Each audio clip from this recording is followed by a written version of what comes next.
before we go on to the tab 2 of the Code of Professional Responsibility, it occurs to me that what we were looking at were Washington State laws, right? And we are also bound to follow federal laws too, and there's some federal laws that apply to us. So I'll give you that.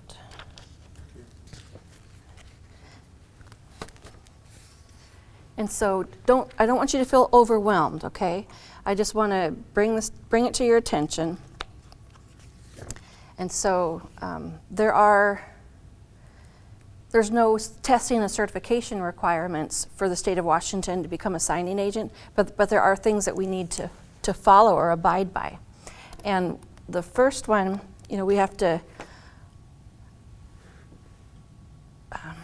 obviously we're gonna obtain our notary commission, right? And there's no testing or training or certification requirements, but we're responsible for maintaining our commission, bond, and meeting any requirements for the hiring company. So even though state of Washington may not have requirements, whoever hires you, especially if it's a lender, they're gonna need to know, they need you to have the background check, right? Because they're a lender, they've got responsibilities to their borrowers. So we need to obtain a background screening, obtain the annual signing agent errors and emissions bond. We need to become and stay current on on laws and regulation, including the RCWs and WACs, and including the federal laws and regulations. We need to become familiar with closing documents. We don't have to memorize them, or we don't have to know them in and out, but we need to know what they are and what their purpose is. That's what's expected of us. And then stay informed of any changes in our profession. So some of the laws that pertain to you as a notary signing agent, these are laws that affect lenders, and so they indirectly also pertain to us because we're coming to the borrower's house and we're signing paperwork with them. So this also kind of applies to us as well, pertains to us. So the Graham-Leach-Bliley Act, and that's about, they need to explain what their information sharing practices are. So they're gathering all this information from the borrower, and they need to be able to state to the borrower, well, what exactly are they doing with all this information that they're gathering? So that's the number one. The Truth in Lending, TILA, protects the borrowers against inaccurate and unfair credit billing and credit card practices. It requires lenders to provide you, when it says you, that means the borrower, it requires lenders to provide the borrower with loan cost information so that they can comparison shop for certain types of loans. The RESPA, Real Estate Settlement Procedures Act, provides consumers with improved disclosures of settlement costs to reduce the cost of closing by the elimination of referral fees and kickbacks. And then together, the TILA-RESPA Integrated Disclosure, also known as TRID, it simplifies information by combining 4 forms into 2 easy-to-understand documents, the loan estimate and the closing disclosure. And so there's a URL there. If you want to find out more about what is the Truth in Lending Integrated Disclosure, you can go to that site and find out some more. Some people are like that. Some people are just so thirsty and hungry for information. They want to know the hows and the whys and the whats. And so if you want to listen to that, this video is more directed, I think, for loan professionals, but it doesn't hurt us to watch it, just so we can understand it. The number 5 is the FACTA, the Fair and Accurate Credit Transaction Act. So it talks about, the Act stipulates requirements for the information privacy, accuracy, disposal, and limits the ways the consumer information can be shared. And so there again, remember that question about, is it okay if I have a copy of the documents that I certify? This is another reason that the answer is no, is because of this act.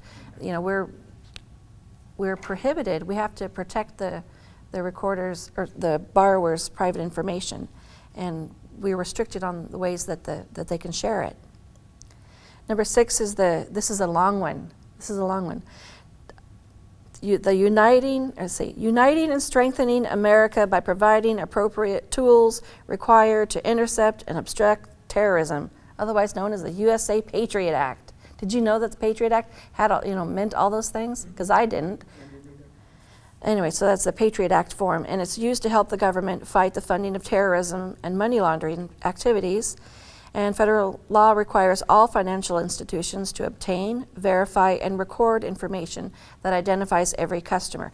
And that is why we cannot rely on credible witness to identify somebody. We cannot rely on our personal knowledge to identify anybody in a loan signing, right?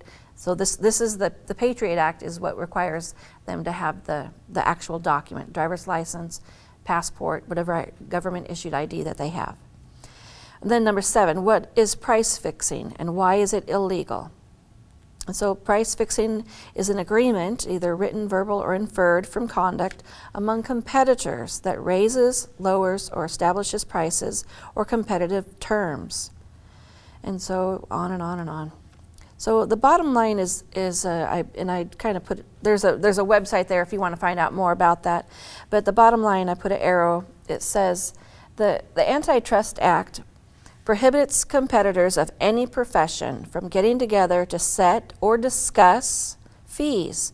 And so that, and how that pertains to us is we can't in this setting discuss or agree or set fees at all. So I'm going to only talk generally about prices, because one of the questions that's going to pop up, I know it's a question that I had when I started out as a signing agent is, how much should I charge? And it's a big ambiguous question. And so I can't tell you how much you should charge other than to say, I learned the hard way, and these signing companies who will no doubt be reaching out to you, they're in business to make money. They get a certain amount from the lender or the title company, and then they have to they want to deal out the assignment as quickly to the, at the lowest price to the signing agent. And so keep that in mind. So whoever's calling you to hire you, understand who they are and where they're coming from. Obviously, if they're only getting, like, I'm just going to throw numbers out. Say you're a notary signing company, and this title company has hired you, and they're going to pay you a $200 flat rate to get this job done, to get this signing done. Well, now you've got to hire a notary signing agent, and this signing service could be in any state in the United States, right? That's why we get lots of out-of-town calls. And so they're calling you in Washington, hi, here's the price we're willing to pay for this. And because they want to keep their profit margin nice and big. So keep that in mind when you're figuring out how much to charge. Understand, what does it cost you to be in business? What does it cost you to do that signing? And charge accordingly, because we are also we are not nonprofits. Those companies, those signing agent companies, they are not nonprofits. A bank is not a nonprofit. They're all in it to make money. There's nothing wrong with making a profit. We're in business to be in business, and so if we're taking the rock bottom fee, the rock bottom rate, does that mean that our liability is any less? No. Our liability is the same as if we're charging a premium price or if we're taking the rock bottom price. Our liability is the same.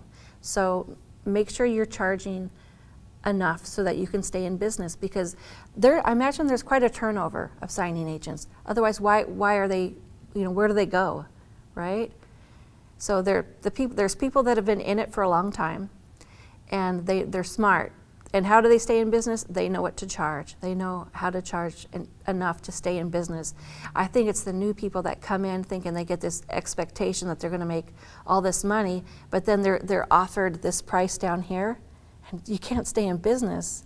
I don't see how it's possible to stay in business if you're accepting minimum wage. How do you profit? How do you do it? So that's all we're going to say about that. As far as how much should you charge? Well, that's the big question mark every signing agent encounters when they start out, and you just have to figure that out for yourself, how much you're willing to charge. And I just say, find out what the scope is. How many signers are there? What type of signing is it? How far do I have to travel to do it?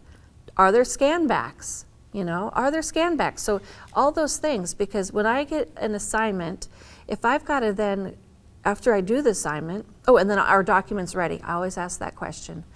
If I get an assignment and I have to know what are my boundaries. I'm like, if I just say yes to every assignment, well, what have I just said yes to? I've just said yes at the lowest price to travel 200 miles to get a signing done, and then it's after hours, so that means I've got to get the signing done, come back home. Well, FedEx or UPS, their office isn't open yet, so I've got to do scan backs, or not open yet, they're closed for the day.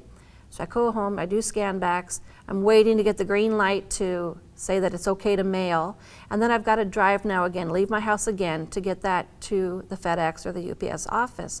So these are all things that we have to keep in mind as a signing agent. And so if you start off asking the right questions to begin with, and you understand how much it costs you to do this work, you'll know exactly what to charge.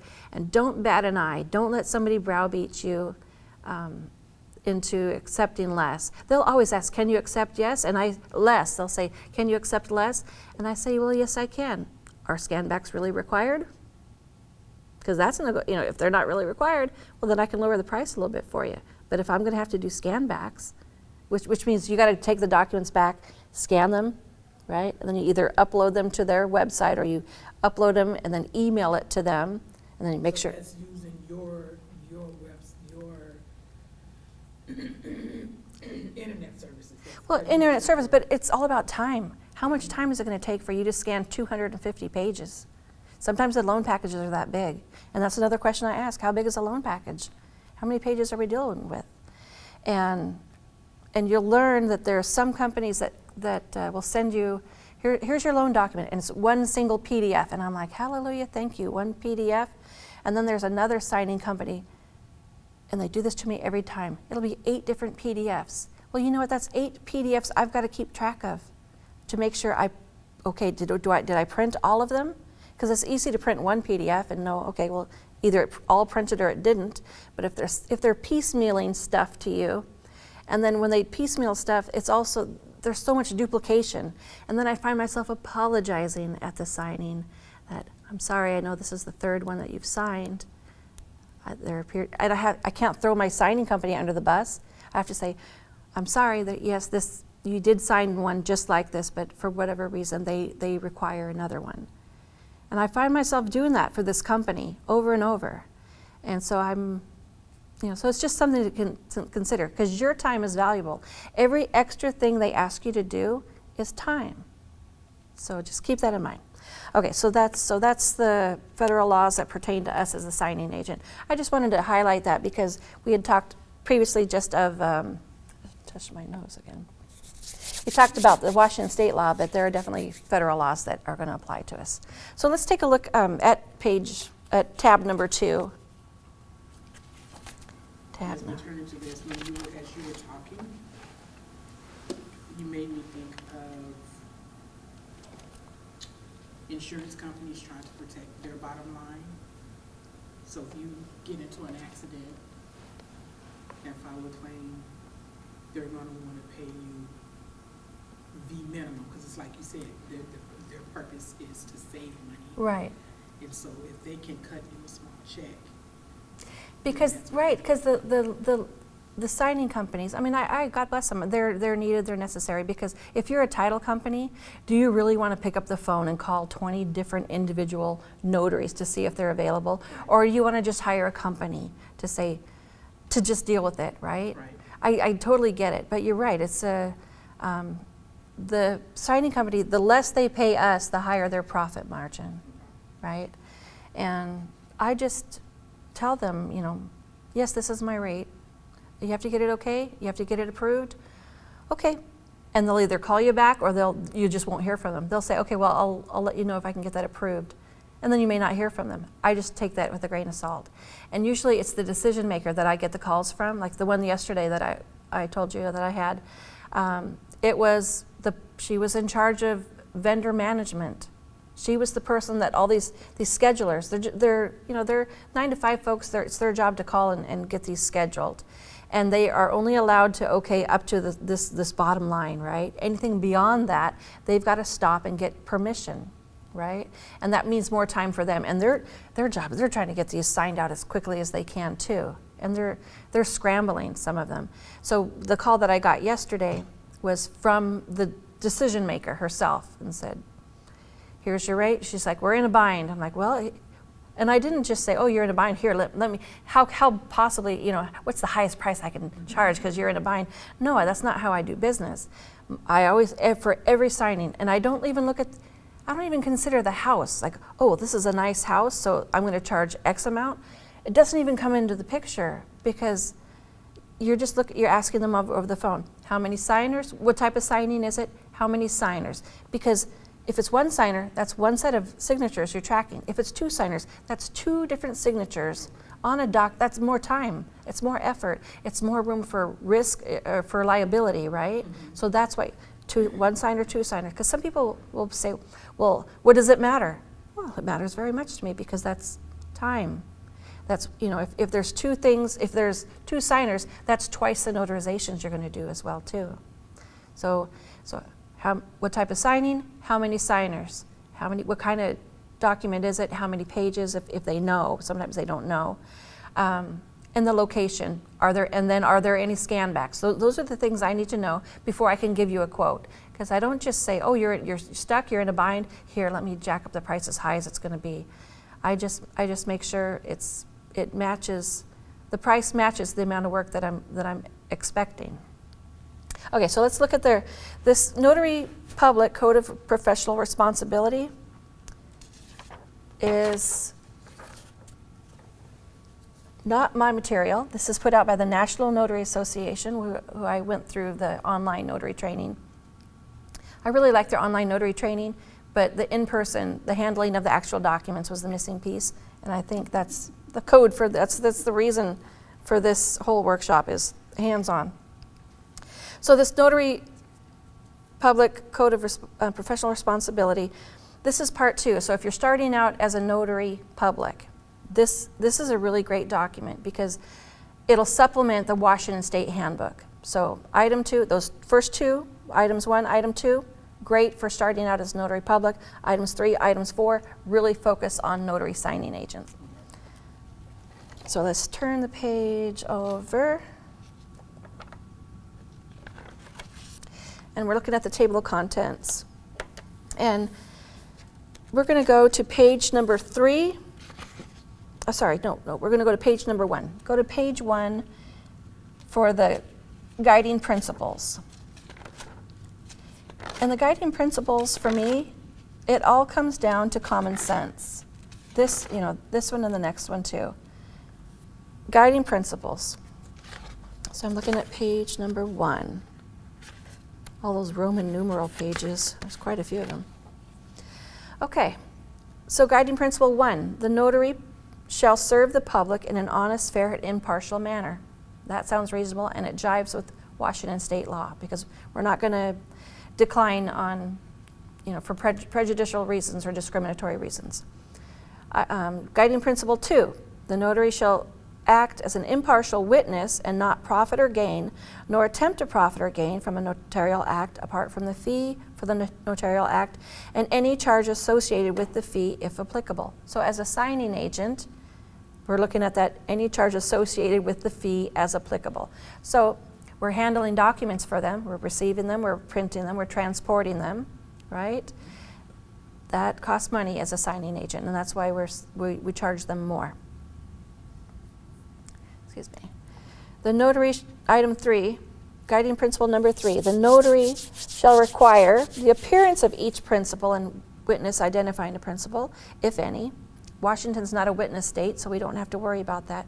Remember, these guiding principles are written for the whole United States. Some states require witnesses for these loan documents. Hallelujah that Washington is not one of them, because those are fewer signatures we're required to keep track of too.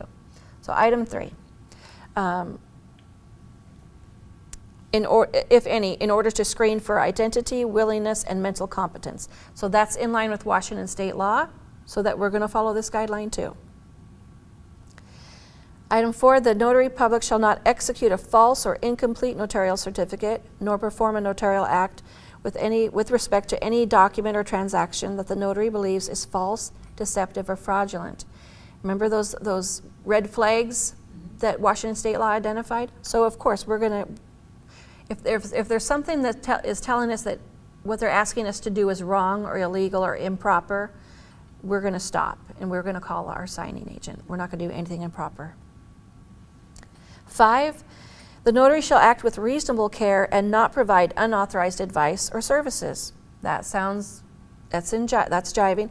And what this also means is if we come to a signing, and I have a side business, I do weddings, or if I have a side gig, maybe my husband has a lawn mowing company, I'm not going to try to upsell them or side sell them anything. I'm there for the signing and the signing only. I don't try to sell them other services. 6, the notary shall affix or attach the official seal to every notarial certificate and not allow the seal to be used by another.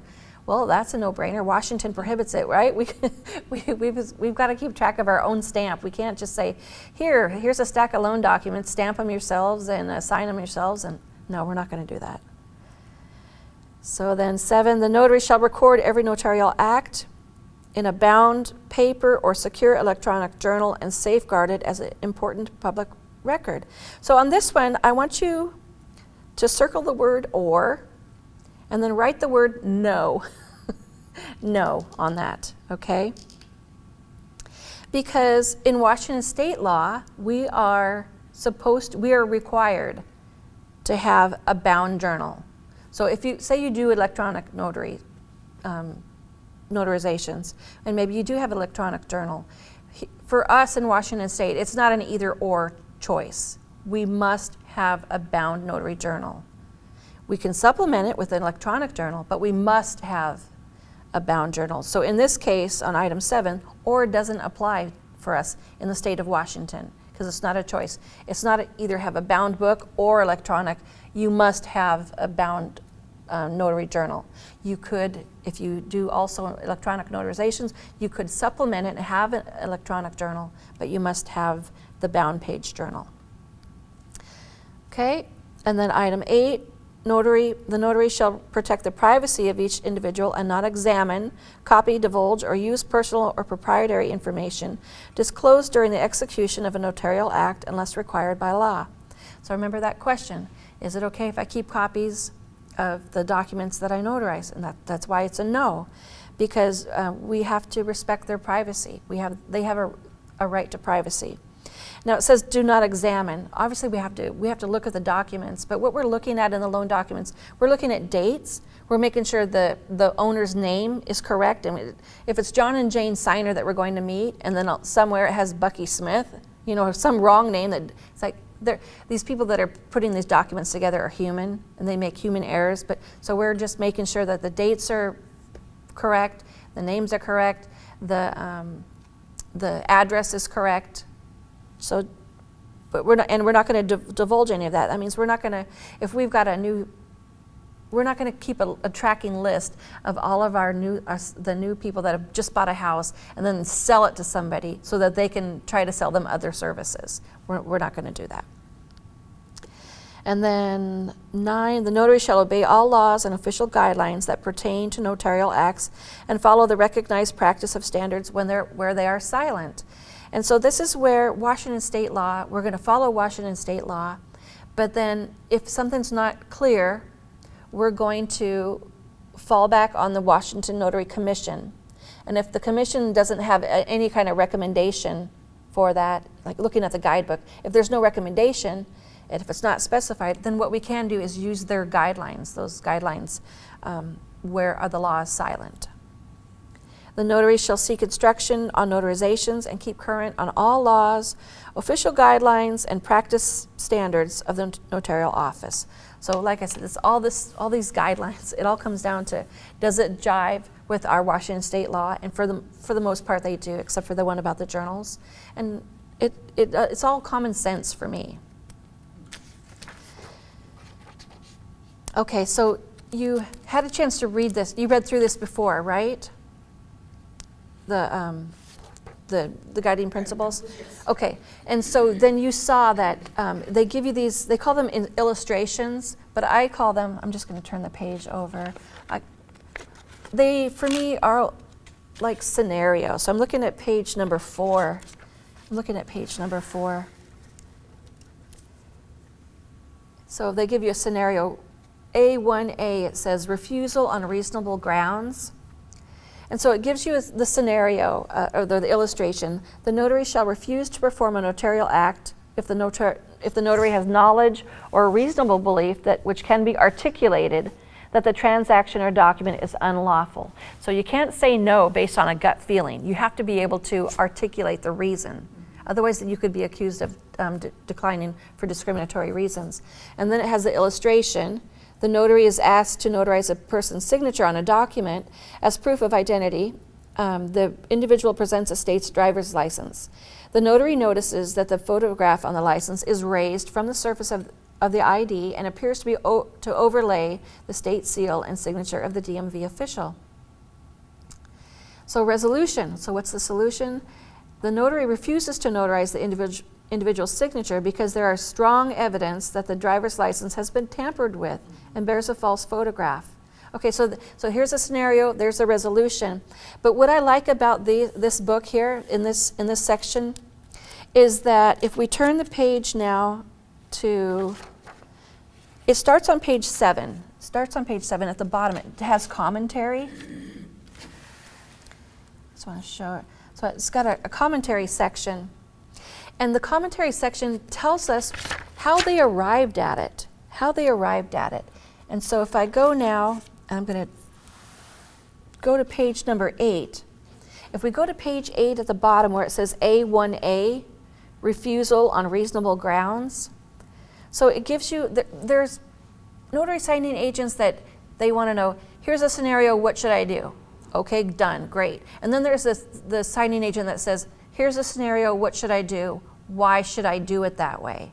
And the commentaries in this section of the training materials is helpful because it tells you how they arrived at that, and it's got a bunch of, you can see it's got a bunch of statutes listed there, and so it kind of explains from the legal aspect why they arrived at that. So that's what I wanted to call out is if they've got these guiding principles, they have scenarios in this book for each principle, and then in the commentary section explains how they arrived at it. And some people don't care, but then there's the people that are like, they're the why. I'm one of those why people. I want to know why, because I want to be able to apply that reasoning later on. Okay, great. So we're not going to go through each scenario for each of the guiding principles. Let's do this. Let's go to tab number 3. Tab number 3 is this. It's the signing agent, notary signing agent code of conduct. And this is where he starts getting into the meat of what a notary signing agent do's and don'ts. This is put out by the Signing Professionals Work Group, and this is their best practices. This is what they determine are best practices for a signing agent. Okay, so I'm just going to scoot this over to look at the table of contents.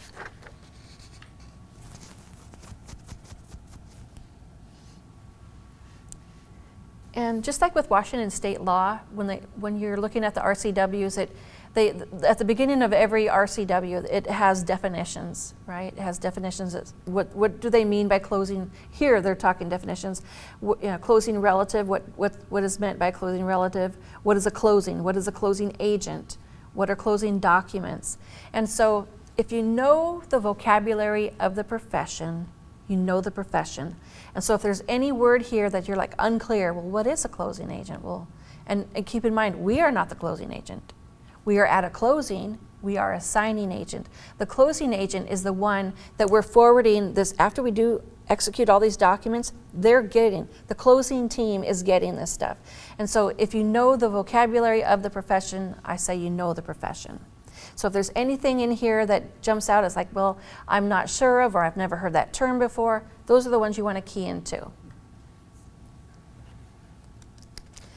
And let's go now, what we want to look at in section 3 is the guiding principles, and that's on page 5. So we're going to go to page 5, guiding principles.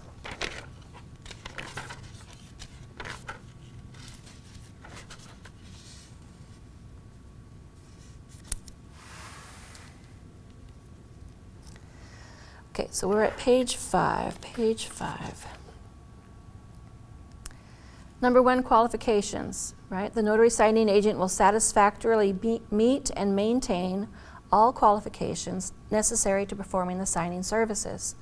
Of course, and that drives with state of Washington requirement too. Well, we have no requirement for signing agent, but we do for signing, for notary public, right? However, there are business laws that we have to follow too. So we have to know the rules of our profession. If we're going to conduct ourselves as a notary signing agent, we should have an understanding of what our job is, the laws that pertain to us, and loan documents, a general understanding of loan documents. So maintain, so the only thing we have to maintain here in this one is our bond, right? Because right now that's the only requirement. Remember, a bond protects the signer, or excuse me, protects the customer. Insurance protects us. So hopefully you've got your bond and also insurance. I do. My question is, what I have, it covers me as a notary?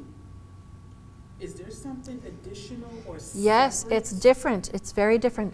As a signing agent? Yep, and what you want to do is call whoever you have insurance. Mm-hmm. So the question is, does Notary Public Insurance cover you for a notary signing agent? And I would caution you, I would say no, because I had to go through that myself. Okay. What you want to do is call whoever you got your insurance from, mm-hmm. and explain to them, hey, I am now going to be working as a signing agent, and because your hiring companies are going to require this. They want to see, good for you that you have a commission and you've got a notary bond. What is your E&O? They want to know, they want to know you've got errors and omissions insurance as a signing agent. And so your insurance company is going to say, for this amount, here's the price, for this amount, here's the price. And our notary public insurance and bond is for the term. It's for 4 years, right? It's for the term of our commission. As a signing agent, when we get insurance or a bond, it's annual. It's per year. So it is different. It's very different. Okay. So, Because I do have my bond, and I have my E&O insurance, but it's as a notary public. A notary, yes. Right. I don't have anything additional as a signing agent. Right, So and what you want to do is look at your insurance policy, because I remember when I signed up, that's one of the questions when they're determining how much to charge us for our notary bond. They ask questions like, well, are you dealing in real estate? See, and at that particular time I was. Right, and so the answer was no at that time, right? The answer was no. And so you need to make sure your insurance company understands what you're doing now and make sure you're covered. Because like I said, the bond is for the customer, insurance is for us. And there are and I've got some documents here, there are very real scenarios where people think that they're covered. And I know this is kind of a sideline right now, but this is a good transition. So this came, I'm just going to put this here. This came from the National Notary Association. I got it in the mail the other day. Career-ending mistakes. So that one was like, well, you got my attention. Let's take a look at that. So I tabbed it. So So in the article it talks about so this notary went into, they got a request for a signing, and it was just, I think this is just basic notary public, but so they got a request and they ended up meeting in the parking lot with some folks that were asking them to sign some deeds. And anyways, it ended up being a scam. It was a scam to steal people's houses. But the notary is in trouble You know, so the purpose of this, don't give in to pressure, it says.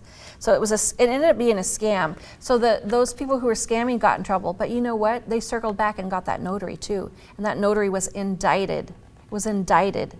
Yep, because they didn't follow the rules. They didn't follow the rules, and they ended up being indicted. And at printing, it said, when I read the article, it says that they're in court. They're still in court. It's going to go probably to trial. But the notary's been indicted over this. And so let's see, she got indicted. I can't remember I'm trying to think what the resolution was, or if it had come to a resolution.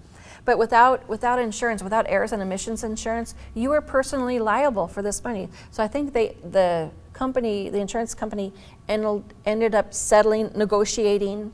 Oh, it was a title company, that's right. It was a title company who sued the notary and said, hey, if you had done your job and checked ID, this wouldn't have happened. They sued the notary. The notary's insurance, she had errors and omissions insurance, thankfully. She ended up $50,000 is what she had to pay, right? So that was just with her E&O, right? So that's that errors and omissions insurance. Otherwise, that would have been out of her pocket. And then the criminal aspect came around, and then the authorities indicted her, and now she's on criminal charges. So that was a civil suit. That was a civil suit that she had to settle with her errors and omissions insurance. And now criminally, she's answering an indictment, and that's in process right now too. So we're going to do everything we can to act within the guidelines and to follow the rules. If there are red flags that jump out, like, hey, now suddenly you're meeting in a dark parking lot and the people aren't in front of you. That's why physical presence is so important. That's why checking ID is so important. It's because you're not just doing it to inconvenience them. I mean, that puts you on the hook too, as a notary signing agent or as a notary public. That puts you at, that's extreme liability for you. So the qualifications for us in this case is our bond. We're going to maintain our bond. And then my caution is just that, no, the bond is for your customer. Hopefully everybody gets errors and omissions insurance for them. So do I need an additional bond as well? Ask your insurance company. Okay. Yep. Okay. Yep. Because I pulled mine out, and this is my E&O, and this is for $10,000. Right, and then so that's for the customer, right? That's not insurance, and so you want to just pick up the phone, call your insurance folks, and I don't have any recommendation as far as insurance companies, but it's nice to have one that's going to be on the same time zone as you. Errors. I mean, that's just handy. Otherwise, you're keeping in mind that if you call them, they're on the East Coast time, and you just got to bear that in mind. Okay, let's skip down. We're looking at number 2, the notarization. Notary signing agent will follow all laws, rules, and best practices that apply to the notarizing of closing documents. Okay, that sounds reasonable. Impartiality.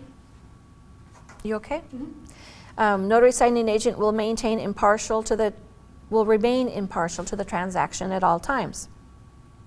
That makes sense to me too, because we're not there to encourage the signer to sign. We're not there to discourage the signer to sign. And they'll ask us, they'll say, is this a good deal? Would you sign it? Are these, and you can't. You're not there. You are the objective third party. And I always tell them, you want me to be objective. You don't want me. And also, other than I'm prohibited from giving you that kind of advice.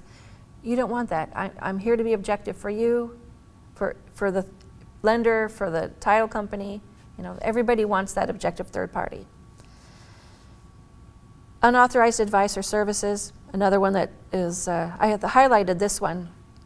The notary signing agent will not provide legal, personal, financial, or other advice or services to the signer in connection with the signing assignment, nor explain the terms of any closing document presented to the signer. And so there's a lot to unpack in this one. So we're not going to provide legal or personal advice. So when you're at a sign-in, I don't know if this will happen for you, but when you're at a signing, it's like the signing is going on, but then also there's also this side conversation that is also going on. I learned so much about this lady that I did a signing with yesterday. And Yeah, so just make it a point. Just remember they're there for business, but it can, especially when they're so happy to see you, people get friendly and sometimes they genuinely like you. You know, you meet them and you really like them and they really like you, and I don't know, there's a rapport that's built and a trust that's built, and sometimes they'll seek your opinion or your advice on something, and it can even it can be related to the signing, or it could be something totally unrelated to the signing. And so you have to bear in mind this thing that says, I'm not supposed to provide any kind of advice. You're just, you're just listening, and you have to defer. You have to politely defer, and you'll develop your own thing to say. I mean, you don't want to be rude to them or off-put them, but yeah, it's kind of a weird thing that happens when you meet somebody. It's like you've just met them, and this lady that I left her house. By the time I left her house, it was so unnatural. I mean, because of COVID-17 or COVID-19 rather, we can't shake hands. So it was unnatural that because we wanted to shake hands. And then at the closing, I swear this woman wanted to hug me, and I had to just like briskly walk quickly ahead because she liked me so much. People are like that. Yeah, but we don't want to do that.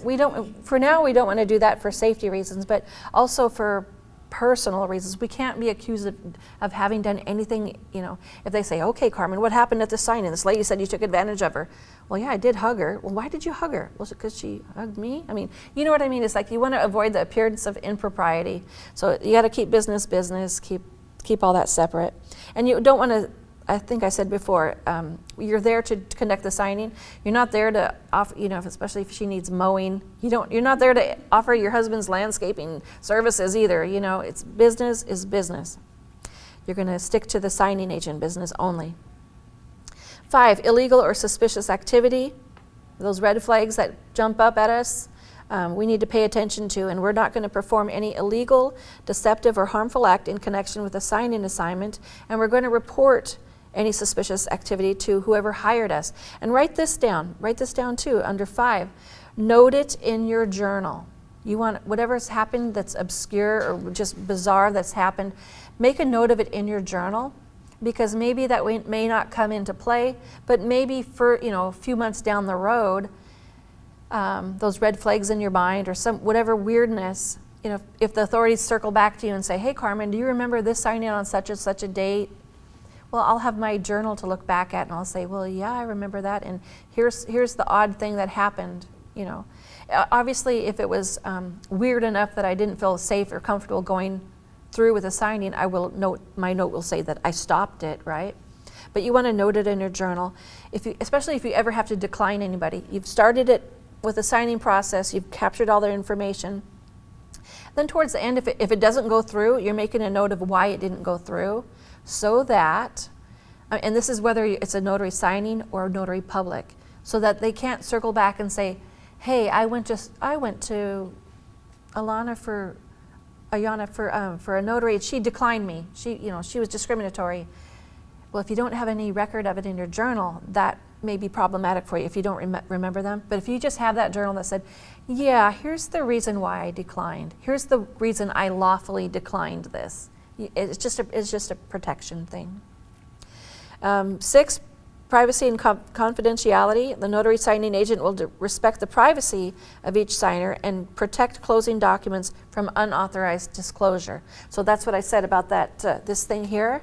This is going to keep it safe from the elements. It also keeps it safe from prying eyes. You don't want to leave loan documents sitting out at your house or in a public place. Now, I did do a signing once at a Taco Bell, and if there's people coming and going in that Taco Bell, that was at their request. I didn't suggest meeting there. The signers suggested it. But that's beyond my control. But I did note it in my journal. We met at a Taco Bell to get this done. It's a public place. There were people walking around. So, but you want to do everything you can to protect their information. Fees, the notary signing agent will follow all contractual obligations in charging and collecting fees for services, especially for collecting. So when you're hired, you're going to get paid by whoever hired you, not by the people you're sitting down with, not the signers. So you will never collect money for them. They will offer sometimes, they're like, do I pay you? And apparently there are some notaries or signing agents out there that are unethical, and they'll collect what's due from the hiring company, and they'll collect something from the signers too. And that's illegal. You can't do that. Whatever agreement you have with the signing company is a contract, so you can't come back on them and then charge more. On the other hand, they can't come back on you and charge less. But we'll come to that, because it comes down to being a contract that you have with them, an agreement. But we're not going to collect it from the borrowers, from the signers, unless they're the ones that hired you, right? Then obviously we're going to collect money from them. If the person that you're sitting down with is the one who hired you, then obviously you would collect money from them.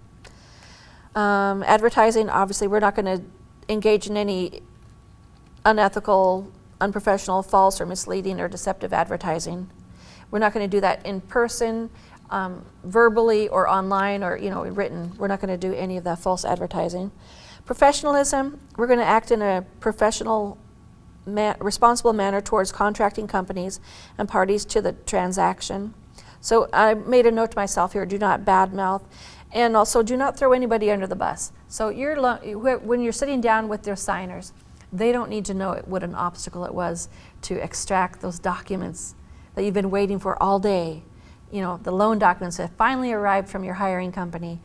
Your signers don't need to know what a headache that was. You don't, because that gives them, that paints a picture of of the lender to the signers, and you don't want to throw any of them under the bus. And you also don't want to throw those signers under the bus to the lenders or to your hiring company. You don't want to say, oh, John and Jane signers, they were complete. Now, if they were angry and hostile, I'll make a note, but I'm being objective, and I'll say, Mr. Signer was hostile, visibly upset and expressed frustration because documents had arrived late, or the amount was different from what he was expecting, but he still and you offer them, do you wish to stop the signing? Do we need to call your loan officer?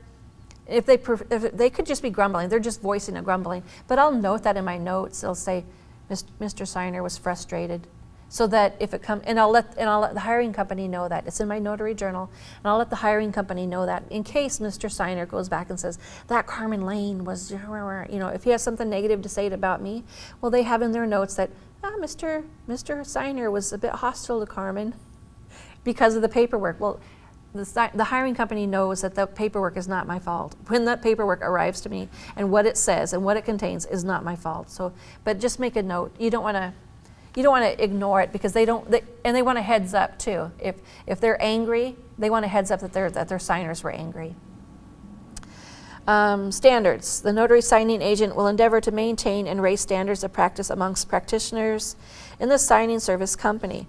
So look at us, we're having a workshop here. I say kudos for us. We are raising the standards by getting together like this, and we're discussing it. And but basically, even these 10 guidelines, it all comes down to common sense. And I didn't see anything in here that really jumped out at me to say that, no, that we're not going to follow that, or that doesn't apply. Just some added things like if there's some illegal or suspicious activity, anything like that, we're going to note it in our journal. We're going to report it, and we're going to note it in our journal. And then as far as professionalism, of course we're going to be professional to every group, because we don't know who knows who, right?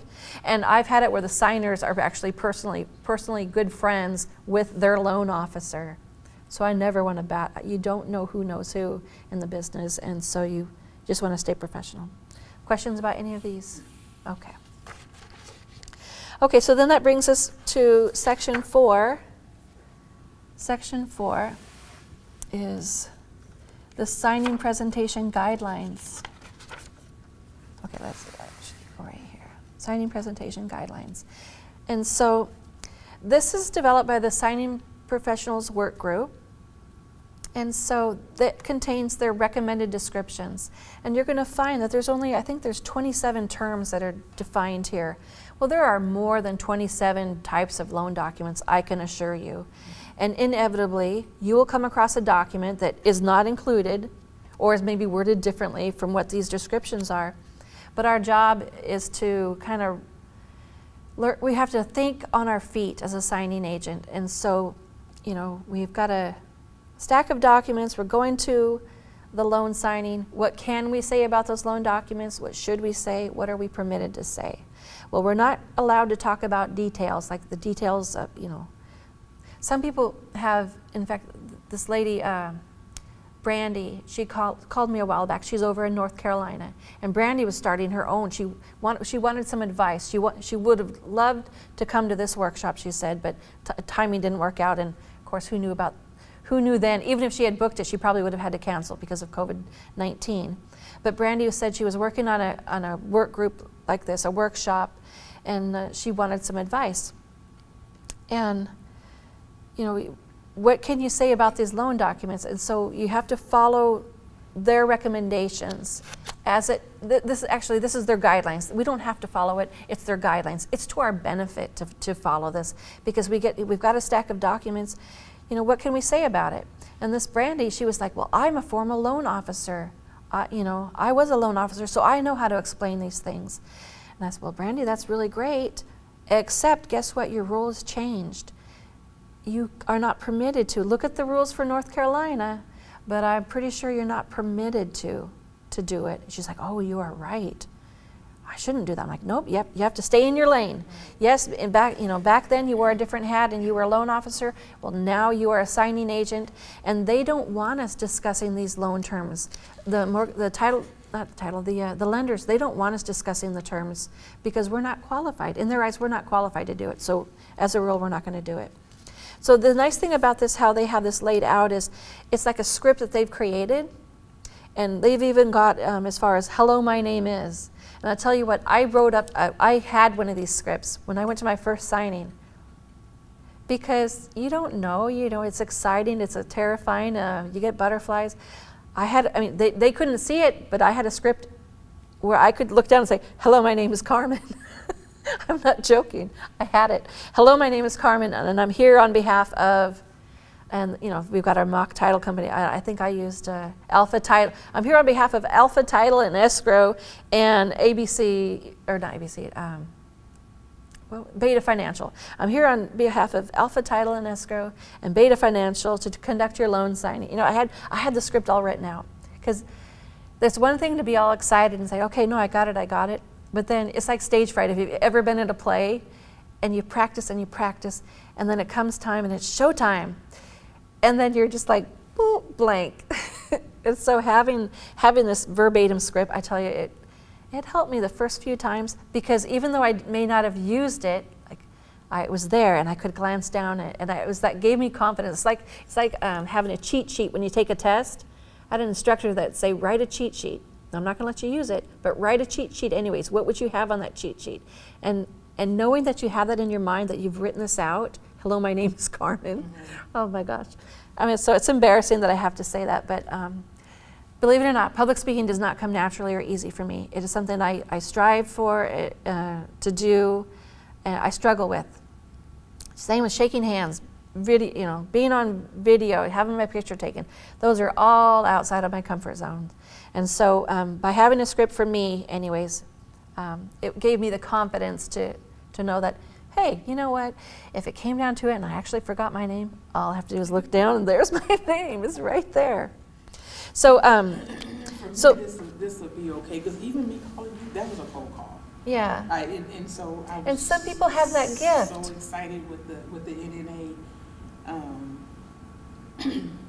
So I went to the signingagent.com website that the NNA puts you on. Right. And so I found local agents around here, and I did just looking for that mentorship. Yep. I started calling people. And that takes courage to do that. And there are people out there, they're like, that's terrifying, I'm not going to do it. That's cold calling, that's terrifying, I'm not going to do it. So anyway, they've got different sections here. So section 1, the pre-signing confirmation. That's about, when you're calling to confirm the appointment. Section 2, introduction. You're introducing yourself on behalf of the title company. Because remember, you're the face. You are now the face of the lender. You're the face of that title company. I'm here on behalf of them. You make sure they understand you're not hired by them. Here on behalf of them, it's nice to meet you. And then section 3, instructions. And so I mean, they even go so far as make sure you show them ID and then wait for them to invite you inside. So this, the instructions part. And for guys, I think it's important, especially for guys, to know this, because if you're a gentleman signing agent, you want to wait for the signer to invite you in. And I do it even when my signers are men. Go in there and I'm standing outside. I show them my ID to show them I am me, and wait for them to invite me in. And it's just a courtesy, so they don't feel like, hey, Carmen, this signing agent person came here and she just barged into my home, And I always ask, do you need me to take my shoes off? Because I'll look at their door, at their porch, and sometimes they've got their shoes on or sometimes their shoes are off. But I just say, do you need me to take my shoes off? And I try to wear something easy to slip on and off. So, but I just do it because my rules are shoes off in the house. Please, shoes off. We don't always force people to adhere to it because some people if they're older, it's a struggle for them to get their shoes off and on. But anyway, so I just try to wait to be invited in. Do I need to take my shoes off? And then our job is to give them an overview of the process. And here it says 45 to 60 minutes. Well, that's generous. 45 to 60 minutes. That's conservative. That's not generous. That's very conservative. The signing I did yesterday took 2 hours. It was only 100 pages. It took 2 hours. You'd never know what condition these people are in, or where they're at, and if they take longer to sign. Some people, every signature is an effort, and they're doing their best they can, and you just have to be patient. Sometimes it's going to be a quick signing, sometimes it's going to be a 2 hour, sometimes it's going to be a 3 hour. Yeah, and because it depends on how slowly they're signing. Some people suddenly become readers. They've received all this documentation prior to you arriving, but they're just now deciding to read it. Well, that's great. Well, you have no power over that. And it's their right to read it, so you let them do what they need to do. So if they have received this already? They haven't received all the signing materials. What they've received is like the terms of the loan, to understand the terms of the loan. Got it. Okay. Because my question was going to be, if they've received it already, what is the purpose of us taking another copy for them to have if this is something that they've received already? But now I understand.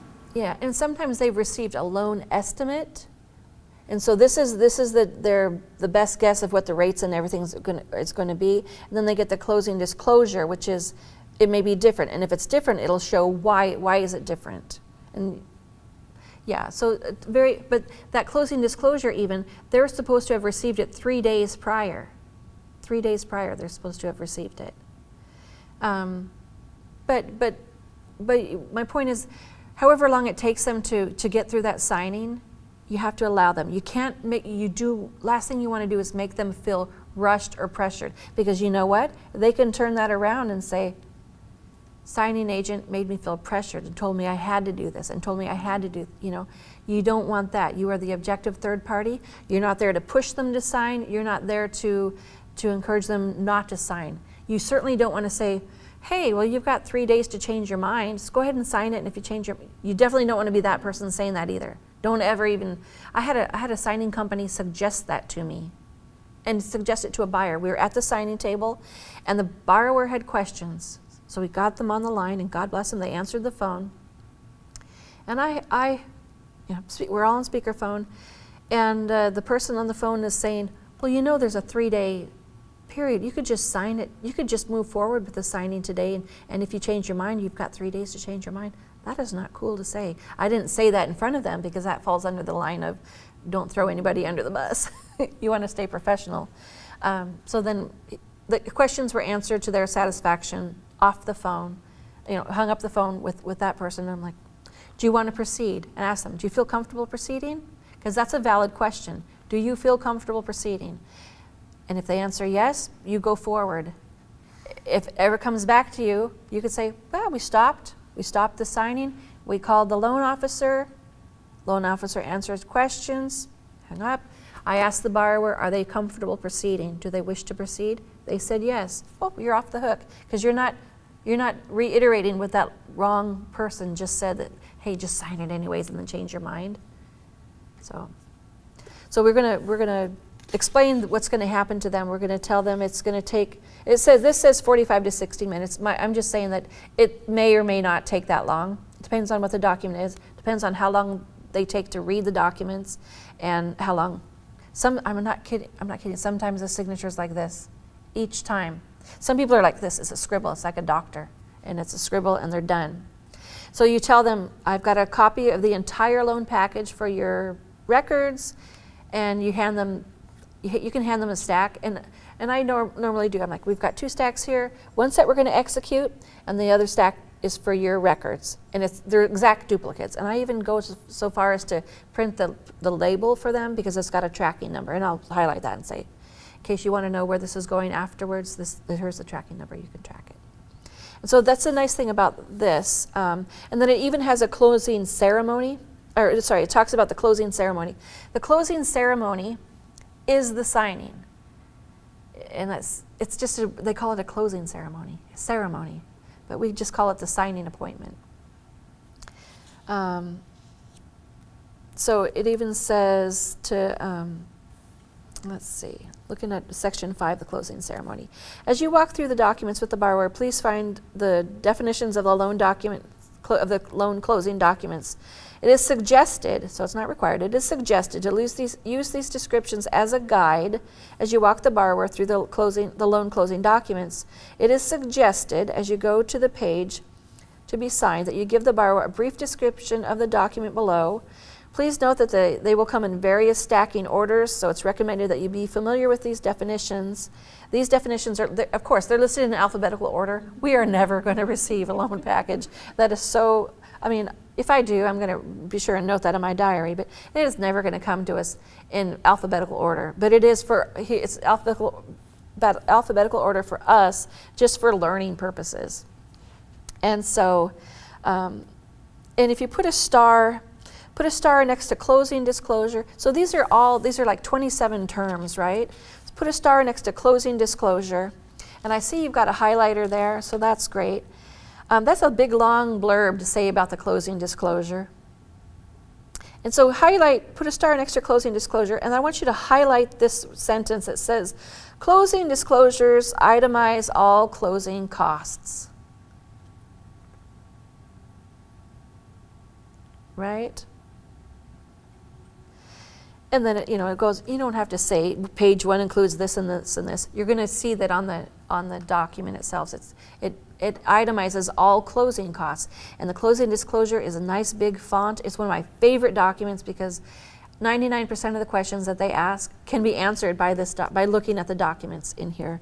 And then you see at the bottom, please note the borrower should have received this document from his or her lender in advance of the closing. So now suddenly they're just like, oh, let me pay attention to this now. And there's some people are like that. Some people are just sign, go, next, and they're not reading it because they've already read the closing disclosure. Some people suddenly, because you're there in person, it's now suddenly real to them, and now they feel fearful or anxious, and that makes them want to look closer at everything. But if you're saying what the document is and what it's for, that kind of conveys to your signer, it gives them a little bit of confidence that you know what you're doing. They're not going to just be signing things blindly. It gives them some confidence. So then that would be the description. This is your closing cost, the closing disclosure, and this itemizes all the closing costs.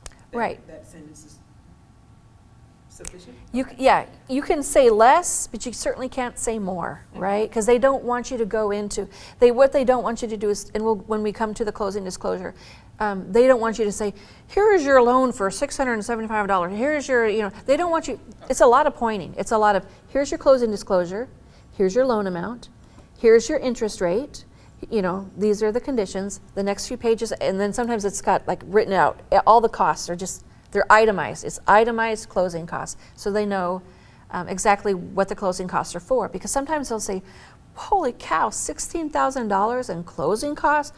What is it for? They used to just be bound up like that. Well, now lenders, they're all required to break it out. So they tell the borrower, well, where's this money going? What is this for?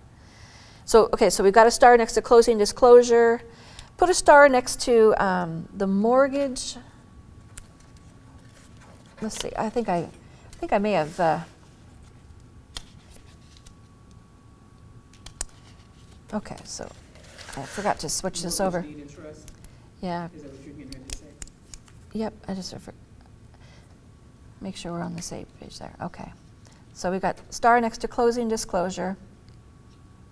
And I've just was talking about the closing ceremony here. I'm just going to underline this one here. Underlines. Okay, closing disclosure.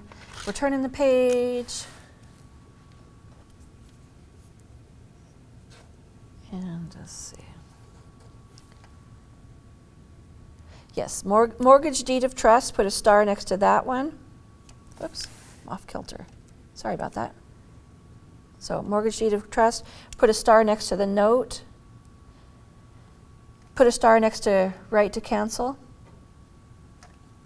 These are things when we come to them in the closing package, I like to put a tab up on the top, not just to where they're going to sign, but up top so I can go right to that document. I'm not digging through 250 pages worth of loan documents. Especially if they say, well, wait, before we go any further, how much am I paying per month? Well, great, then let me just go to the first payment letter or the closing disclosure, which I'll already have pre-tabbed, and we can answer that question right off the bat. So put a star next to that, and then the next one is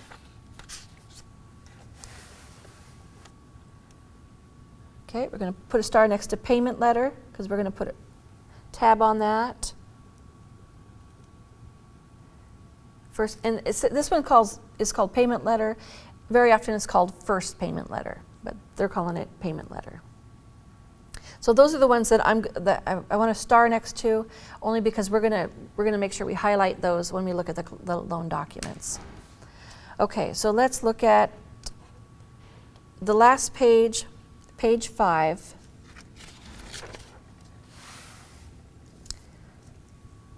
Page 5, and talks about ending the transaction.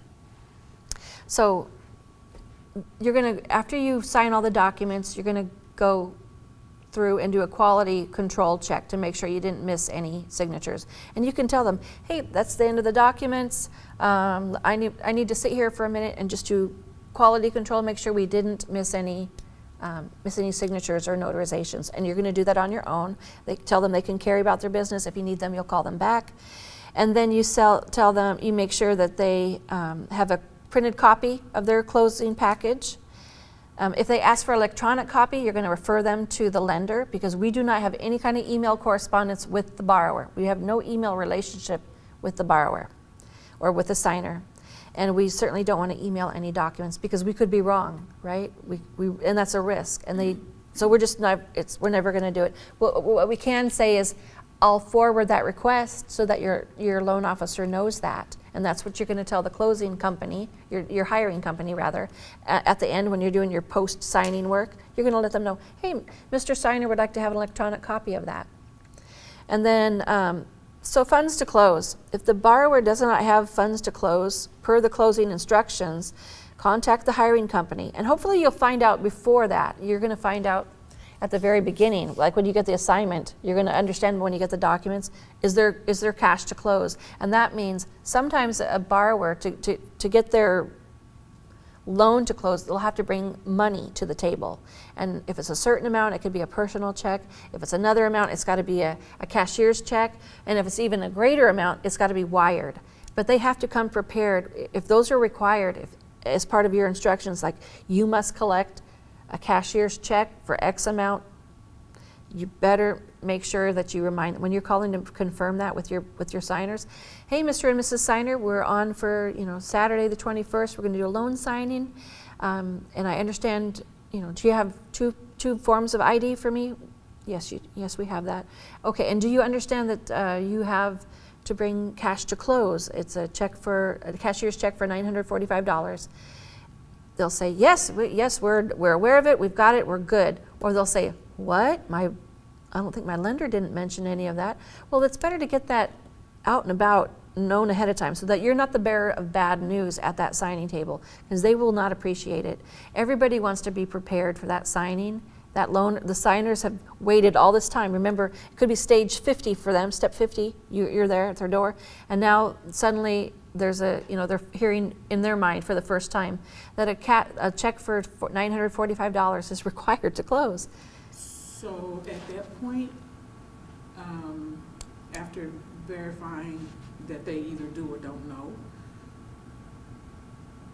whose responsibility does that now? Okay, become? So like, do I need to call back my hiring company to tell them they didn't know anything about this, and so you guys need to give them a call? Okay, so that's a good question. So what happens if they didn't know about the check? Mm-hmm. So it depends on what process are we talking about. They're saying they didn't know when you called to confirm, hello, Mr. and Mrs. Signer, calling to confirm our signing appointment Saturday the 21st, and you're making sure they've got ID, and if they say, what, $945 in a cashier's check, this is the first I'm hearing of it. So you say, okay, well, you're going to want to definitely get in contact with your loan officer. I'm going to make a note of that to my hiring company and make sure they understand, right? Because if that's a requirement, it's like you've gone through all these steps and you signed all this paperwork. Okay, so if you've gone through all the steps, they said, yes, we have the cash to close, but then come to the end of the signing, now they're like, where's the cash to close? Oh, we don't have it. Yeah, now you got to pick up the phone. You got to call, you're going to call whatever number that they instruct you to call, because you did your job by warning them that they were supposed to bring it. So yeah, that's a good question. It's a really good question, because if they don't have the check and they haven't resolved it after you confirm the appointment with them, you're notifying your hiring company to say, hey, Mr. and Mrs. Smith know nothing about this $945 cashier's check. And they'll be, if it's a signing company and not the lender themselves who's hired you, they'll say, hold on a second, let me get a hold of the lender.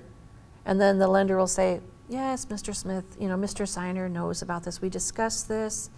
Let me call. So then they'll call. So yeah, there's a dance that has to happen, and either the signing will go forward because Mr. and Mrs. Signer will make a different arrangement with the loan officer, like maybe they're going to wire it instead, or it'll be canceled or rescheduled.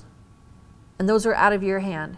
But I mean, it's out of your hand regardless, because you just have to do your part in making sure that they know that it's there, that it's required. If you're at the signing table and you've signed all these documents, and actually that's one of the things I would bring up in the front and say, okay, we got the IDs, and do you have your cash to close? Great. Hold that aside for now.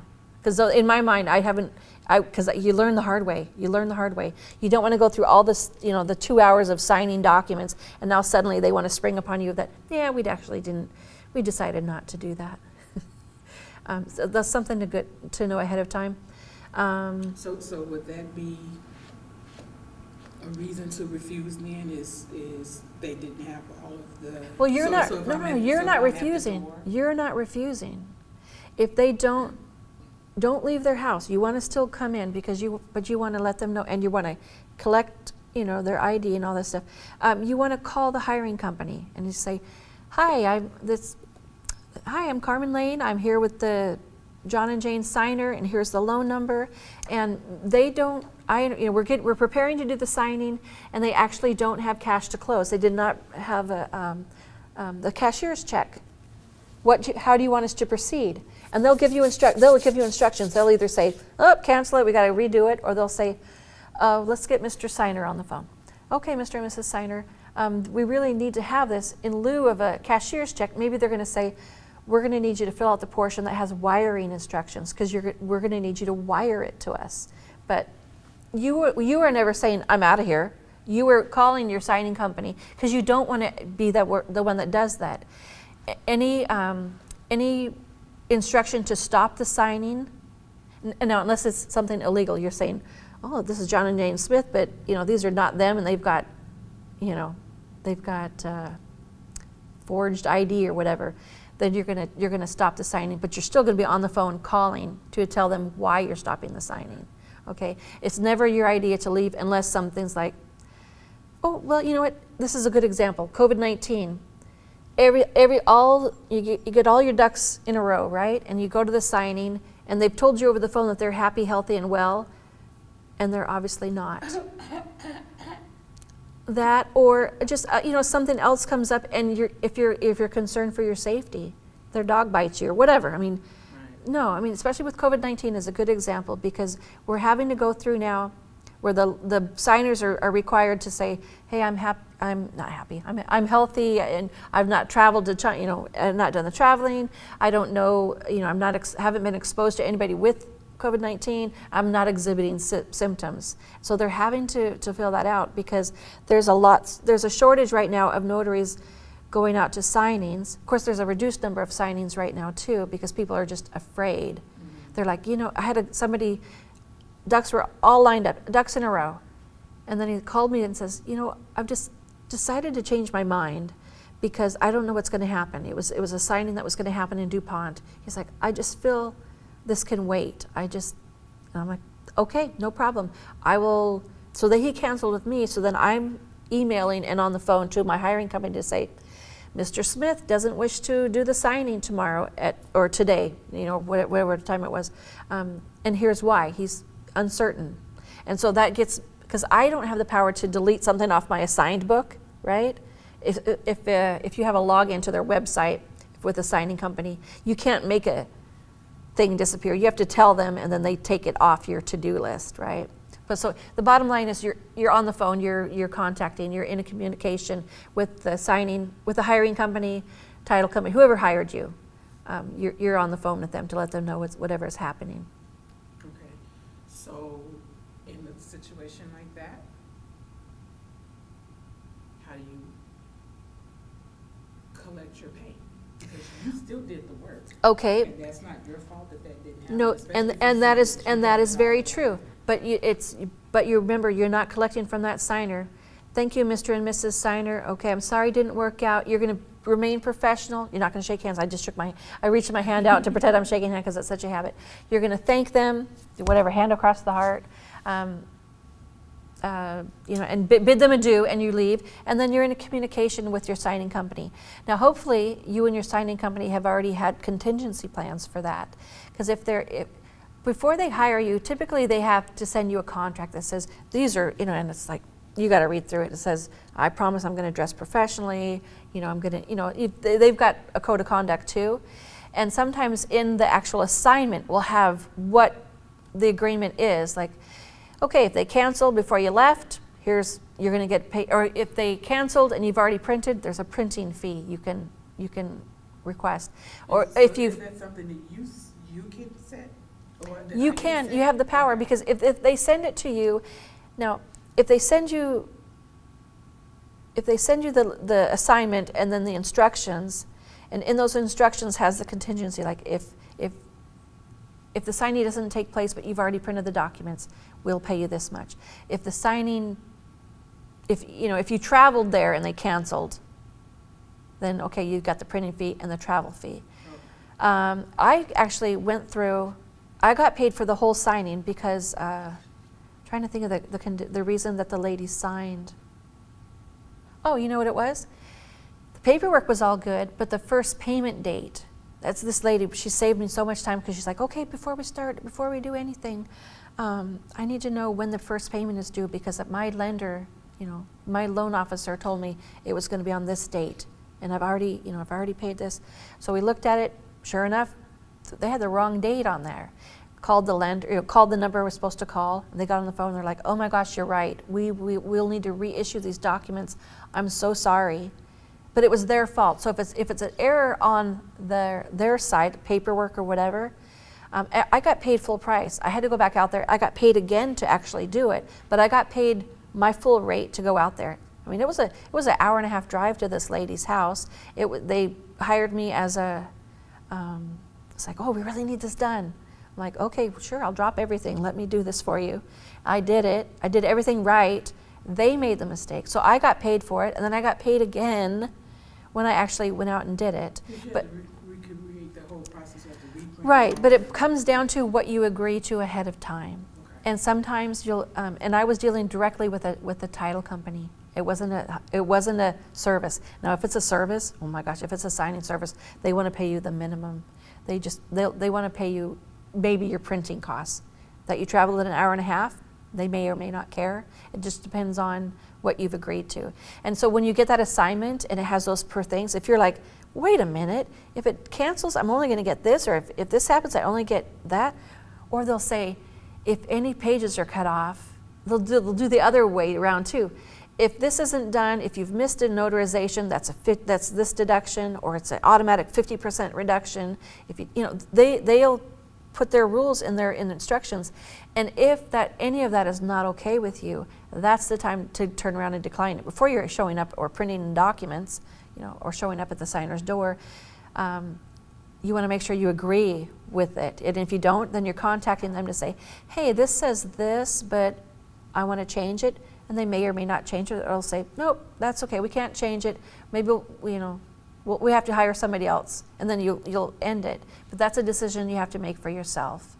And just know that once you accept the assignment and you get once the chain of event, once it starts happening and you've confirmed with the borrowers and all this stuff, you're obligating yourself to it, to follow, unless you have to break it for a health or safety reason. If you are sick, if you're in an accident, or you get there and obviously the signers are sick, then those are reasons you would want to cancel on your own.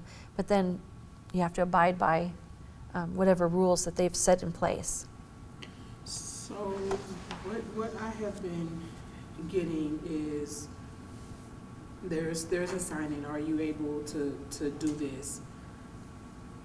Either yes, I'm available, no, I'm available, and then there's a box under there that says if you need to make this later, or, adjust, negotiate the terms, right, put that here. So how does that work? If I just mark the yes, I'm available. So if you say yes, you're agreeing to that price. Okay. So always negotiate. Okay. Especially if they're saying, hey, here's what you've got, and it's $90, but they haven't told you where it's at. They haven't told you what kind of a signing or how many signers. Yes. So I'll put it down there. They'll say, here's your price, and then there's the negotiate, and I'll just, you can write it whatever you want. You could say, one signer, no scan backs, this rate, and just put your prices there, because sometimes you have to make a guess based on. If you just put a number there, if you say, no, I don't want to accept 90 or whatever price that they're offering, and you put a number down there, then that's the number you've agreed to then. Now, I've done that before, and then I come back and find out, oh, it's actually 2 signers. It's quite a ways away. It's 250 pages, and I've got to print 2 sets of those, and there's scan backs required. So I just put the blurb in there. So that's where you have to figure out for yourselves, what to put for negotiating your price. Sometimes it'll be, yes, I'll accept it if the price is right. If they've disclosed enough information to me, and I can discern, like how much work it's going to be, I'll either accept it or negotiate. 99% of the times I have to negotiate it, because they're in it to make money. They want to hire you at the least. They want their profit margin to be as high as it can. But since we've gone through this part here, this is a good transition. This is a good transition to move over to our loan package now, okay?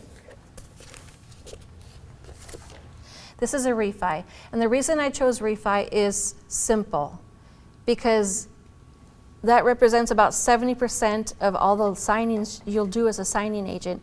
And if you can do this refi with 2 signers, you can do a refi with 1 signer. I mean, a refi is a good way to get your feet wet, and it's going to expose you to more documents. So refi is a good one to start with, I promise you.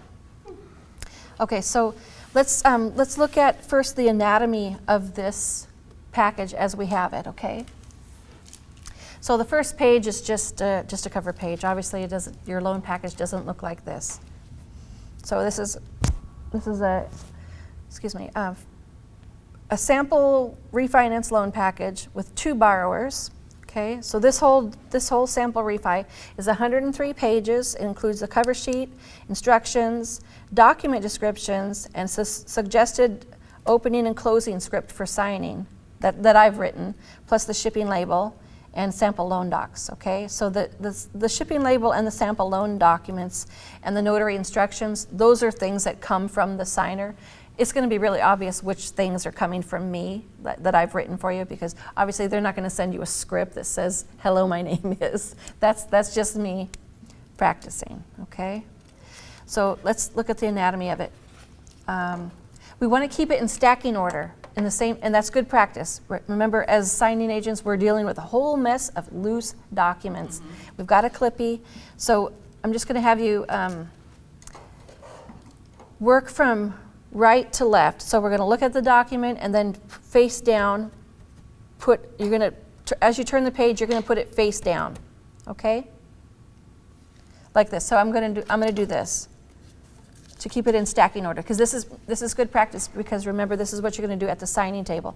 You've got the document in front of you, and then they're going to sign it, and then it goes face down, okay? So this page here, it says NSA assignment.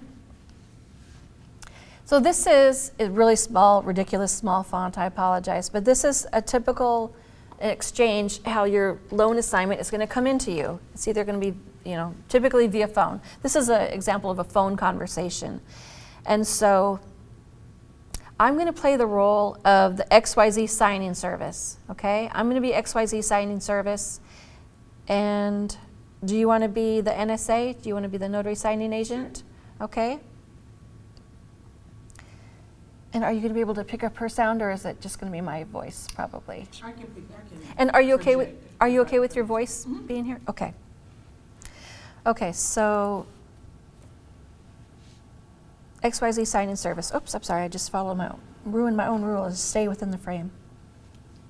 Hello, this is Nina with XYZ Signing. Are you available for a refi loan signing tomorrow, Saturday, March 21st at 6 p.m. in Finite, Washington?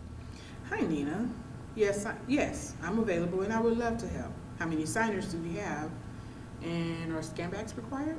Right. So, and that's a question I ask every time, because sometimes they don't give us all the information we have, because I know the next question out of her mouth is going to be, how much do you charge? She's a scheduler. She's just trying to get these assigned and off her table as quickly as she can. Okay. And so for me to know how much to charge her, I have to ask her questions, and I try to extract that as quickly and painlessly as I can. Okay, so how many signers and are scanbacks required? She's already told me it's in Finite, Washington, and in my mind, I've Googled it. Finite is a fictional city. I've just made it up. So in my mind, mentally, okay, well, I know where Finite is, so roughly how far that's going to be. But I need to know what kind, and I know it's a refi.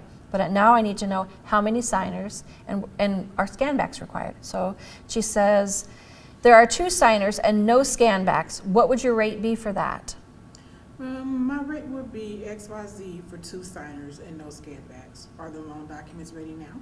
And I always ask that, because sometimes they'll try and schedule you way in advance. And it's really hard when you accept an assignment way in advance, because then maybe you can't receive any other assignment earlier that day, because you end up waiting for loan documents, and it's such a huge pain to have to wait for loan documents. So I'm asking, are the loan documents ready now? And she says, yes, loan documents are great. Yes, loan documents are ready now. I've just emailed your assignment confirmation, and in a minute you'll receive another email with the loan documents with a shipping label and the signing instructions. Perfect.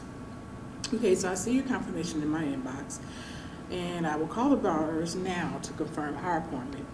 Hey, Nina, while I have you on the phone, can you please verify for me whether the borrowers understand they're required to bring a check for cash to close, just so there are no surprises at the signing table?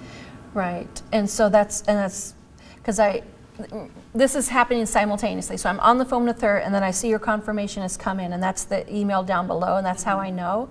Sometimes you don't know, and but I'll pick up the phone and I'll call, or I'll email and say, do the borrowers know that they have to bring cash to close, so that there is no surprise? XYZ says, yes, the borrowers have been instructed by the loan officer to bring a cashier's check for $945 to closing, so they should already be prepared, but please remind them again when you call to confirm, and be sure to collect that cashier's check and include it with the return loan documents. Thank you so much for asking. Okay, I noted it. And thanks for giving me a call today, and I'll be sure to let you know if I have any questions. Have a great one. Okay, so I tell them I'll make a note of it, and I do. Any extra things that they're telling me over the phone, I jot it down, make a note of it. And I'm telling them that if I have questions about the documents that I've just received, I will be calling them back. And that's what you do. So if you have questions about the instructions they've given you, that's who you're going to call. And if you have questions about the actual documents themselves, that's who you're going to call. There's a different number that you're going to call once you're at the signing table, because you're not going to call the schedule. You're not going to call them. You're going to call there's a specific number that they're going to give you that you'll follow. So then below shows, if you look at the email, it's got the confirmation date. This was received yesterday. You can see the email was received yesterday. This is for today's date, March 21st. The signing's at 6 o'clock tonight. Dear fabulous, your name. Dear fabulous signing agent, you have successfully confirmed the following scheduled appointment. You will receive a separate email notifying you when the documents are available. The lender is Beta Financial and the title company is Alpha Title and Escrow. Your fee is negotiated with Beta Financial, but your payment will be coming from XYZ Services, LLC. And they want to say that to you because make sure you understand you're not collecting money from the signers. You're not even discussing fees or whatever with the signers. You're just there to do the signing. Any questions regarding your fees, et cetera, is between you and the title company. But they're telling you you're doing this on behalf of Beta Financial and Alpha Title and Escrow. And that's what you're going to say when you call to confirm the appointment with the borrowers. Hi, this is Carmen Lane. This is Carmen Lane. I'm a notary signing agent, and I've been assigned to your loan signing tomorrow at 6 p.m. And it gives me the date. I'm going to 123 Cascade Street, Finite, Washington. And so this is me on the phone confirming with the borrowers. Jane A. Signer, John Q. Signer, and you both have valid picture ID? Yes. Okay. 2 forms of ID? Yes. And I understand that there's a check that a cashier's check that you have to present for closing. It's $945. And will you have that ready? Yes, we will. Okay, great. And that way there's no, or if they're saying, well, I've never heard of this before, well, then that's when you're on the phone. Oh, you haven't? Well, your lender should have explained that to you. I'll get a message to them to, I'll let them know, but also you pick up the phone if you've got a number to call directly and get that sorted out. So I'm notifying my hiring company if they're acting like it's a big surprise. And otherwise, in this case, in our example, lenders are like, the borrowers rather are aware of the check. They've got ID, they're going to have their check. They confirm the address. It's really important to confirm the address because I've had it where the hiring company has given me a city. Oh, here's the address, and that's in Bethel, Washington, they said. So I'm confirming the address with the signers. They're like, Bethel? No, we're in Spanaway. Oh, okay, well, that's good to know. Or the signing location is different. Because remember, data entry, human error, they make mistakes, and so I'll give the address to the borrowers, confirm it. If it's wrong, then they're going to correct me, and I'm going to notify the hiring company that, hey, this is actually the address. And it's important because if all the documents are wrong with the wrong address, that's one thing. Chances are it's just whoever did the assignment wrote it to me wrong. I'm sure the lender knows what the actual address is, but just in case, I've done my job by notifying them that the address is different from what they have.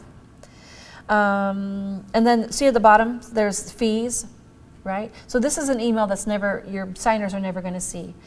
They're confirming to you what the fee is. Now, you've agreed to a price on that phone call. If you get this email and there's a different price here, and it's happened before, I say, hey, got your confirmation, but the price is wrong, that rate is wrong, I bring it to their attention because I'm not going to accept it. If I accept it, we say one thing over the phone, but what's in writing is what's enforceable, right?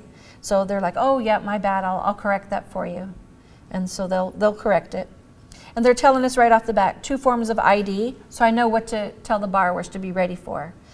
You need 2 forms of ID, okay, you need to have a cashier's check, okay. And then instructions about billing. Question? So 2 forms of ID, does that mean, because there's 2 signers? Right. So is that a total of 4 different things that I'm looking at? Each person, and not 2, no, it's not 2 forms of ID per grouping. It's like, if John and Jane Signer are supposed to sign and 2 forms of ID are required, that means 2 forms of ID for Mr. Signer, 2 forms of ID for Mrs. Signer. That's my message. Yep. So that is a total of 4 different items that I'm looking at. Right. Okay. Now, for filling out your notary journal, you just have to note 1 in your notary journal. You could put a note there that they also had military ID or what their secondary ID was, and that you saw it. Okay. But for capturing for your notary journal, you just 1. You can just say what you saw. Washington driver's license, issue date this, expiration date this. But yeah, so when they say 2 forms of ID, that's per signer, Okay. per signer. Or sometimes you'll have a non-borrowing spouse. There'll be a husband and wife, and so sometimes they're co-borrowers. In this instance, we're going to have they're both borrowers. Sometimes it's a couple, but one is the borrower, the other is the spouse, right? And there may be some documents, and I'll explain to them. If it's a non-borrowing spouse situation, there's going to be documents for Mr. Signer to sign, or and then some for both of you to sign. And some for both, and then also some for me to notarize. But I prepare them so they're not going, hey, why is it only Mr. Signer? Well, sometimes the primary breadwinner is the borrower, and the spouse may just be, just a co-signer. But there's certain things if they're not a borrower, they shouldn't be signing certain things. And they'll call that out to your attention on the documents. Because if there's a signing spot, sometimes there'll be 2 lines, and just Mr. Smith's name or Mr. Signer's name is on there, but not Mrs. Signer, just Mr. Signer. Mr. Signer's going to sign. Mrs. Signer wouldn't, unless her name appears there. It says, John Q. Signer, Jane A. Signer. But you'll come across that. It'll be self-explanatory, I think, when you get to it. All right. So these are our instructions. So I know where to go. If I have questions, who to call if I have questions regarding the assignment. Okay, and so I'm turning the next page, and it's XYZ signing services. These are now the signing agent instructions. Sometimes they'll send you the signing agent instructions and the label, and that'll be ready, but then the loan documents aren't ready. Sometimes they give it to you all at once, and God bless the people that send it to you all together. It's one less thing to keep track of for me, is how I feel about it. So they're giving us instructions here, and you can tell how important they are by the size of the font, whether they've bolded it, and the caps and all that stuff, and what's at the top. Obviously, look at the bottom is how to get paid. That's they're least concerned about us getting paid. I'm just joking. But so at the top it says, reminder, never discuss loan terms, rates, fees, disbursements, or funding process or timeline with the borrowers. For any questions from the borrower specific to the loan transaction that arise during the signing ceremony, please refer the borrowers to the contract info contained therein. Okay. So that's just a reminder. And remember, this is a set of these are a set of instructions for this assignment, for this loan signing. Every signing company, every hiring company will have a different assignment for you, and typically different instructions. So I'm not going to use this set of instructions for every single loan signing I ever face. I'm using it specific for this signing, okay? Sometimes they are the same. If it's a company, you'll get a rhythm, the certain things that they expect, and you'll get a rhythm.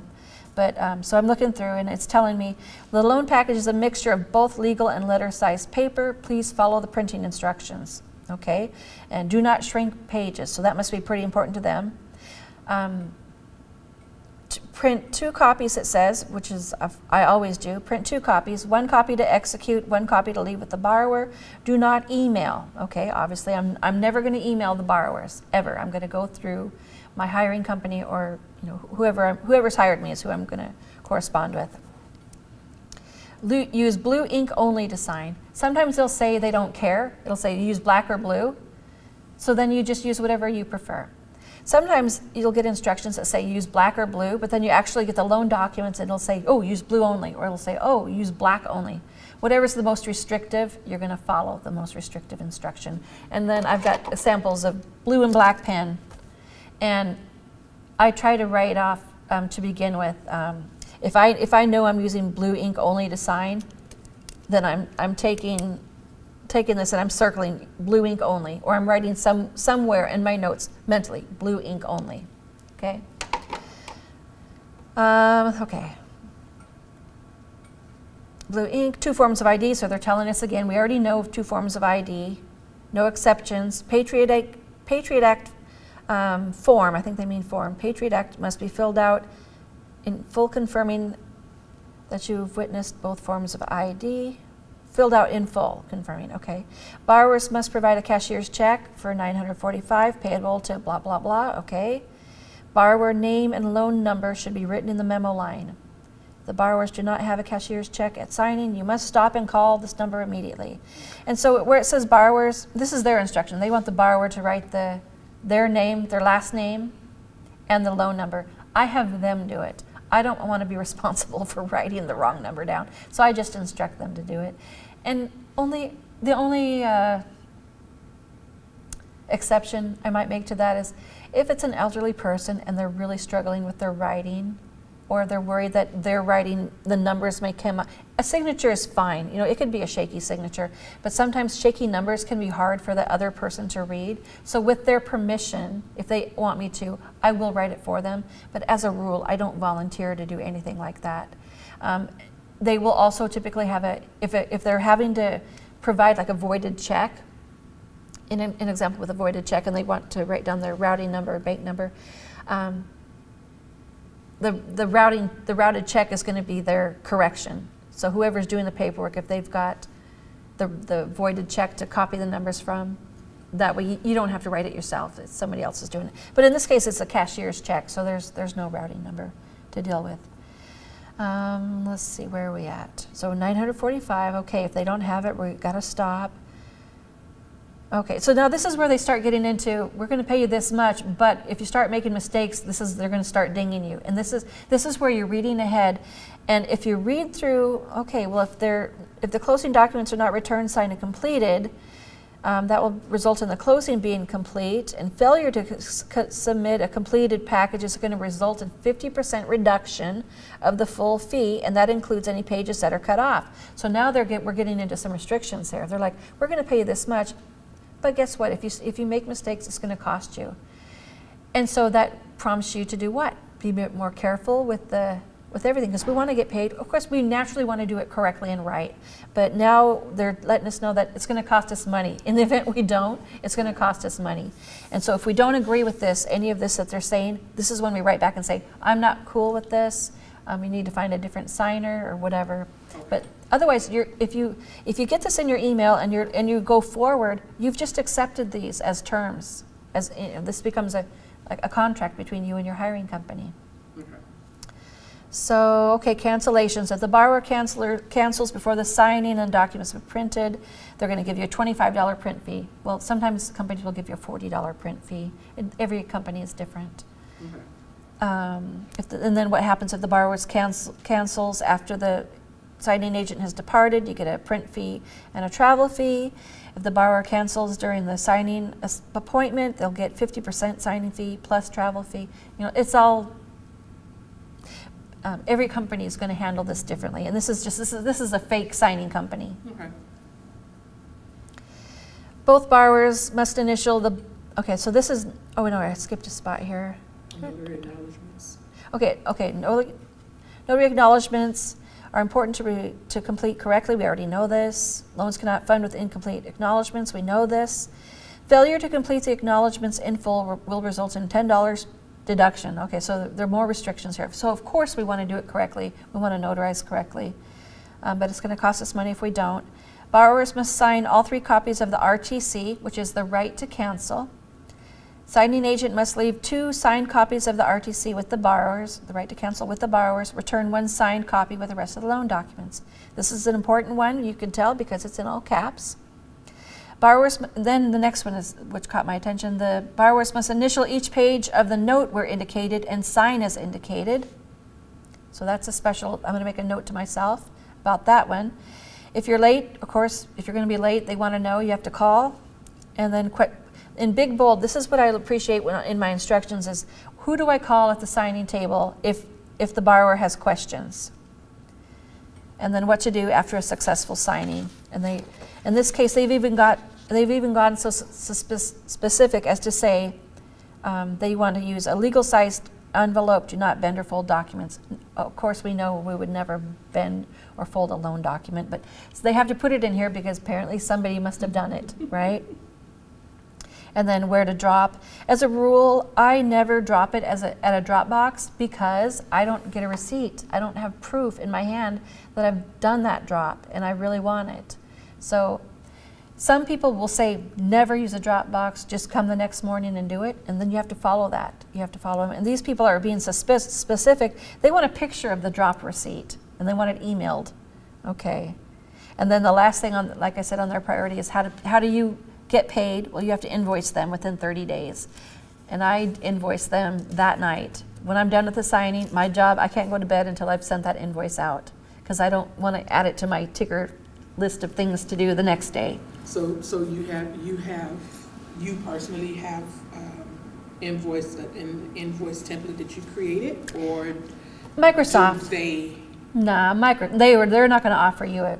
No, okay. They won't. You could just, Microsoft has templates you could use.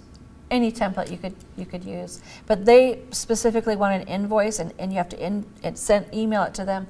Other companies, the payment is automatically as soon as, like if you are signed up with a signing company, and requires you to log in and you change the status of the signing online.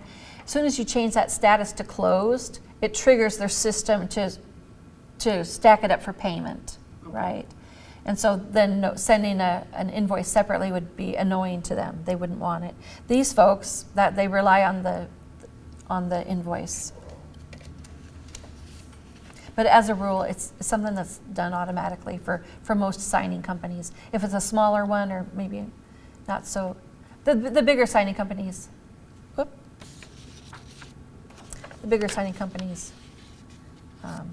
will typically have you just log in or you email them. You email them that it's complete and that they trigger it in their own system that it's ready. All right, so let's turn the page over. You see where it says at the top of the page, John and Jane Signer, John Q. Signer. And on that, let's see. I know I have it on this one whole piece of paper, but I normally wouldn't write that on a piece of paper like this. It's going to be on a note. I'm going to handwrite it on a note that has today's date to remind myself of the date of the signing. And even, what I would write is also the county, because sometimes we do different notarizations in different counties. And like yesterday, I almost mistakenly called the county Grays Harbor, but I was not. I was very much in Pacific County, and so I had to remind myself. What I had to do is I wrote Pacific, so to remind myself of the county, and also to remind the signers that they need to assign. They're going to sign their signature exactly as it is on the documents. So this is just an example of a script for this particular loan package. So if you wanted to take this home and practice on your own tonight, this is how you would do it. And the documents, so the first page is hello, my name is, right? This is you're greeting them, okay? And then at the signing table, and you're going to develop your own pattern, your own thing to say, and it'll be natural for you. So you could use this as a guide, and then type it up in your own, create one in your own words so that it feels natural for you. But this is just a guide. And so the first part is the welcome. You're introducing yourself. I'm Carmen Lane. I'm a notary signing agent. I'm independent, but I'm here on behalf of Beta Financial and Alpha Title and Escrow, right? You're here on behalf of them. And you may or may not be showing the ID outside because it depends on what the weather's doing, right? If it's pouring down rain, you're not going to be, all of this is fluid. It just depends on what feels natural. If you're outside and it's pouring down rain, you're not going to make them stand outside in the rain and get the documents wet while you do your spiel. Okay, so let's turn the page over. Actually, before we turn the page, you've asked for the IDs and you've done the notary journals right off the top, right? You want to make sure that's the first thing you do. But even before that, when we're sitting down at the table, and you're going to do whatever works best for you, but how I like to do it is I like to have them across from me. It's especially important now because of the COVID-19 concerns. We need to allow extra space, right? I like to have them across the table from me where I could still reach and hand them documents. But I work like this, and I go through the document and then I hand it to them. You know, I'm talking about it pointing. I hand it to them. They sign it to me, and then it goes face down. Or actually, this stuff is like, if you could picture this over like this, this is how I work. And I like to have the main signer across the table from me, and then if there's a secondary signer to the right of them. And I try to do that the same way each time. You have to go with whatever restrictions you have. I showed up yesterday at a signing, and it was a coffee table we worked on. She had a small little home. She didn't have a dining room table to work on. So I had her still sit across from me, but we used her little coffee table, and she just cleared it off as best she could. And that's how I worked. And then I was on a couch, so I had stuff behind me that I was, you know. But you just have to be flexible and try to take control of it ahead of time, so that it fits you. And I'll say something like, hey, I'm going to be a little bit bossy right now. If I could, especially if they already sat down, if it's okay, can I get Mr. Signer to sit here, and then Mrs. Signer, can you sit there? Because then it'll go to Mr. Signer or whoever's first, Mrs. Signer. In this case, it's going to be Mrs. Signer who's first. So Mrs. Signer, then she's going to sign a document, and then she passes it to Mr. Signer, and then they pass it back to me, and then it goes face down. But that way, it's not, you know, it's easy to keep track of. Okay, and then always you asking if there's any questions before you begin. And usually that's when they're going to jump in with, well, hey, yes, before we start, what is my loan amount, or what is my monthly payment going to be? And that's where having tabbed the documents ahead of time is going to help. And so the next 2 pages is the list of loan documents in order. And that's not how the loan package comes. Like I said, all this stuff so far is just me. Well, the instructions are real. That comes from your signing company. This list of loan documents in order is this loan package here. So, for that, yeah. For now, let's put it face down. I print their copy so that it has the label on it, and it's not. The main reason is just because it's got this tracking number right here. And what I'll do is, if this is their copy, you know, I'll say, hey, obviously my copy isn't going to be a piece of paper like this. It'll be actually on the envelope, on the FedEx envelope.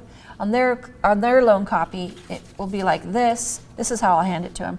It'll be a clippy on it like this. I'll have my business card there, and I'll say, this is your copy for your records. Right? But then on the sides are all the documents that I said put a star next to. They're going to be tabbed out. So this is the set we're going to execute, right? So we're going to put the label face down. And I keep this one. This is in printing instructions, and they come with printing instructions because there's a lot of issues for signing agents printing, and things get cut off, and they're giving you some troubleshooting. Number 1, make sure you're opening the document in Adobe Acrobat Reader. You've downloaded it. Sometimes Google will say, we'll want to just view it. You choose the option to view. And if you try to print from that view, it's going to be a mess. So when you download the document, make sure you right-click on the file name, open with Adobe Acrobat Reader. And then it'll open it up in Adobe Acrobat Reader. And then you want to print from Adobe Acrobat Reader.